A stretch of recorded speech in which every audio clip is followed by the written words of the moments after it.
जी अस्सलामु अलैकुम। अच्छा, आज हमने जो लेक्चर पढ़ना है वो हमारे जनरल पर्पस रजिस्टर्स हैं। सबसे पहले हम लोग देखेंगे कि इसमें जनरल पर्पस रजिस्टर्स होते क्या हैं बेसिकली। हमने पढ़ा था ALU। तो ALU में अगर हम देखें तो हमने पढ़े थे ALU के दो पार्ट। हमने पढ़ा था, एक अरिथमेटिक यूनिट होता है और दूसरा इसमें होता है लॉजिक यूनिट। तो इसमें हमने पढ़ा था कि ये जो है plus minus multiply by division और मॉडुलस वगैरह का ऑपरेशन परफॉर्म करता है। और लॉजिक यूनिट जो होता है वो greater than, less than equal to, greater than equal to. तो इस तरह के जो कंपैरिजन होते हैं उनके लिए जो है वो हमारा लॉजिक यूनिट इस्तेमाल होता है। तो बच्चों, ये जो दोनों यूनिट हैं इनके अंदर कुछ चीज़ें होती हैं जिनको हम के रजिस्टर्स बोलते हैं। रजिस्टर्स जो हैं इनके लिए सेपरेट होते हैं, इनके लिए सेपरेट होते हैं। वो हम आगे चल के इनकी टाइप्स पढ़ेंगे कि रजिस्टर्स जो हैं वो उनकी टाइप्स कौन कौन सी होती हैं और वो क्या क्या फंक्शंस परफॉर्म करते हैं। ठीक है, हम लोग ये अब देखते हैं यहाँ पे बुक में इनको। सबसे पहले हम लोग देखते हैं कि जनरल पर्पस रजिस्टर्स कौन कौन से होते हैं। तो यहाँ पे देख सकते हैं आप कि क्लियरली लिखा हुआ है, general purpose registers are used in mathematical and logical operations. These registers are part of ALU।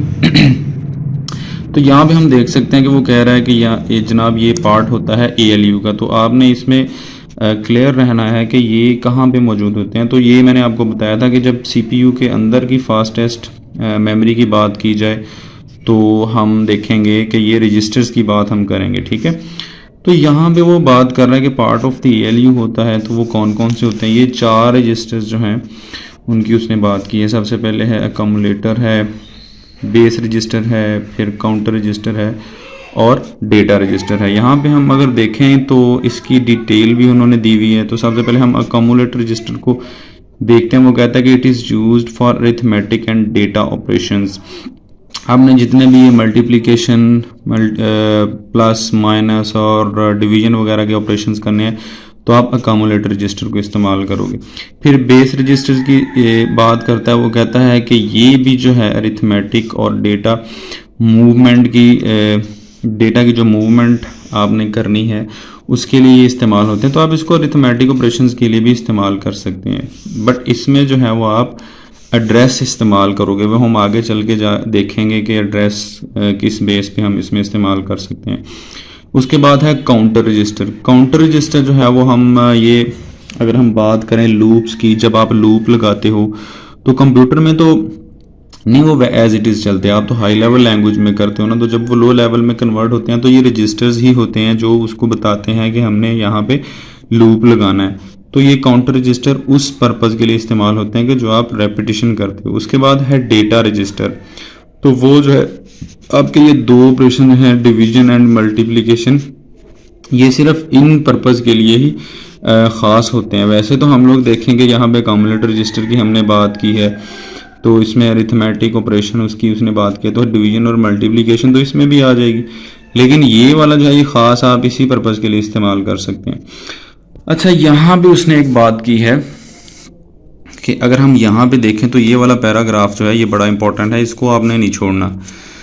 इसमें वो बताता है कि रजिस्टर्स का साइज़ क्या होता है। बच्चे, रजिस्टर्स की हम बात करें तो रजिस्टर्स जो होते हैं वो 1 बाइट से लेके, अगर मैं बात करूं AH की और AL की, बेसिकली तो ये जो है ये अकम्युलेटर रजिस्टर ही है।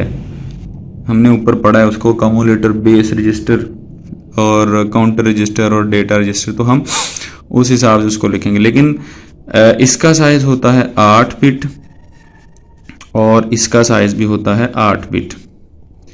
ठीक है, अगर तो आपके पास छोटी सी कोई वैल्यू है जिसका आपको साइज़ का पता है कि ये तकरीबन 8 बिट की है, जैसे कोई सिंगल डिजिट आपने यूज़ करना है, 8 यूज़ करना है, 2 यूज़ करना है, 3 यूज़ करना है, ठीक है, तो 1 से लेकर 9 तक, 0 से लेकर 9 तक आप उसमें यूज़ कर सकते हो। तो ये आप ये यूज़ कर सकते हो या ये यूज़ कर सकते हो। ठीक है, अगर आपने वैल्यू स्टोर करवानी है। उसके अलावा अगर आपके पास 2 डिजिट का नंबर है, फॉर एग्जांपल अगर आपने 14 करना है, 15 करना है, ठीक है, तो आप इसकी बिट्स गिनोगे, वो मैंने आपको बताया था कि आप इस तरह से जो है वो इसको काउंट कर सकते हो, 2 4 8 16 32 और 64 तक। ठीक है, तो ये आप इस तरह इनको काउंट कर सकते हो। तो अगर आपका नंबर बन रहा है 8 बिट से ज़्यादा बन रहा है, तो आप इन दोनों का कॉम्बिनेशन बना के उसको हम लोग बोलेंगे AX। ठीक है, तो इन दोनों के मिला के जो हम लिखते हैं वो है AX, और ये होता है 8 और 8 16 बिट का। ठीक है, इसको हम बोलेंगे 16 बिट का। अच्छा, अगर आपका नंबर इससे भी बड़ा है, मतलब कोई बड़ी वैल्यू आपने स्टोर करवानी है, तो उसके लिए आप यूज़ करोगे, वो आपकी होप सो 16 बिट से ज़्यादा अगर बिट्स बन रही हैं, आप यहाँ से काउंट कर सकते हो। वो अगर आप 54 है या 256 है, 300 है, 4000 है, इस तरह के अगर नंबर आप कर रहे हो, तो आप उनकी बिट्स को कन्वर्ट करके देख सकते हो। ये असल में ना असेंबली लैंग्वेज में ये सारी चीज़ें इस्तेमाल होती हैं। असेंबली लैंग्वेज में ना ये जो आप वेरिएबल कर रहे हो ना, वेरिएबल पढ़ोगे सेकंड ईयर में जाके कि इंटीजर, कैरेक्टर और फ्लोट वगैरह जब आप पढ़ोगे ना, तो वो तो आप हाई लेवल लैंग्वेज में करोगे। लेकिन जब आप बैचलर में जाओगे ना, अपनी बैचलर डिग्री में जाओगे, तो वहाँ पे एक असेंबली लैंग्वेज का कोर्स पढ़ोगे, तो उसमें आप वेरिएबल्स की बजाय इन रजिस्टर्स को इस्तेमाल करोगे। ठीक है, आप बिल्कुल ही लो लेवल पे जाके, आपने पढ़ा है ना कि असेंबली लैंग्वेज एक किस्म की लो लेवल लैंग्वेज है जो कि स्पेशल निमोनिक्स पे कंसिस्ट करती है। ठीक है, तो उसमें ये सारी चीज़ें, ये रजिस्टर्स आप इस्तेमाल करोगे, आप लो लेवल पे जाके उस पर काम करोगे। तो अगर तो आपका नंबर इससे भी बड़ा है, 16 बिट से भी बड़ा है, तो आप बच्चों EAX का इस्तेमाल करोगे। ठीक है, ये सिर्फ EAX का इस्तेमाल ही करोगे। ये चारों तरह के जो रजिस्टर्स हैं ना, जो अभी हमने पढ़े हैं, CH, CL और BH और BH, मैं सारे यहाँ पे लिख के दिखाता हूँ आपको, यहाँ पे बुक में दिए भी गए हैं। तो ये जो E है, इसका मतलब है एक्सटेंडेड।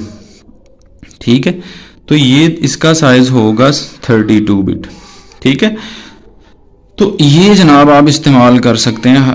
अभी हमने पढ़ा है AL और AH। अच्छा, इसको हम ना CH CL भी लिख सकते हैं, इन दोनों के कॉम्बिनेशन को बोलेंगे CX, और अगर इसकी एक्सटेंडेड फॉर्म होगी वो होगी CE ECX। इसी तरह BH BL, और इन दोनों का कॉम्बिनेशन जो होगा वो BX होगा, और इनकी एक्सटेंडेड फॉर्म EBX होगी। इसी तरह हम DH और DL को लिखेंगे, इन दोनों का कॉम्बिनेशन होगा DX, और इनको फर्दर हम EDX भी लिख सकते हैं।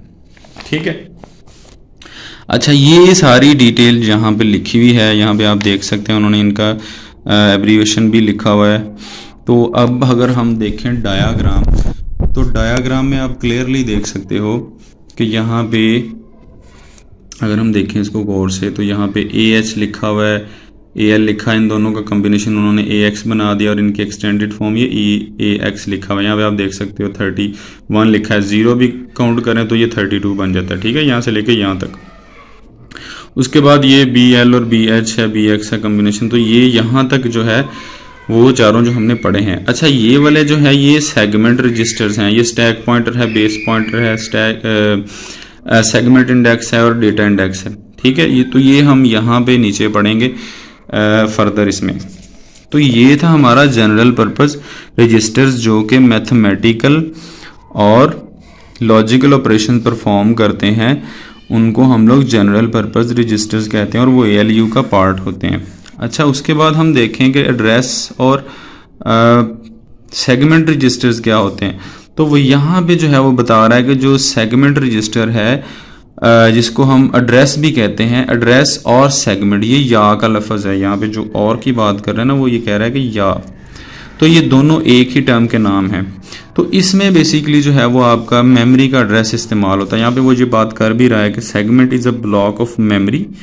Address or segment registers are used to store the address of memory blocks of instructions being executed. ठीक है, there are 4 segments registers, these are CS, DS, ES और SS। ठीक है, ये स्टैक सेगमेंट है, एक्स्ट्रा सेगमेंट है, data segment है और कोड सेगमेंट है। ये हम यहाँ पे पढ़ते हैं, आपने यहाँ तक कर लेना है। ठीक है, और ये साइज भी इसका करना है। Size of each register is 2 byte, मतलब 16 बिट का होता है ये इसके लिए फिक्स है। ठीक है। आप इसमें अगर आपको MCQs आ जाता है कि साइज इसका कितना है, तो ये आप बता सकते हैं कि इसका साइज 16 बिट होता है। तो कोड सेगमेंट बच्चे वो होता है कि जहाँ पे आपकी सारी इंस्ट्रक्शन जो हैं उन्होंने जाके जिस जगह पे एग्जीक्यूट होना है वो ये उसका एड्रेस स्टोर करता है, और ये इसी लाइन का यही मतलब है, it store the base location of all executable instructions in program. ठीक है।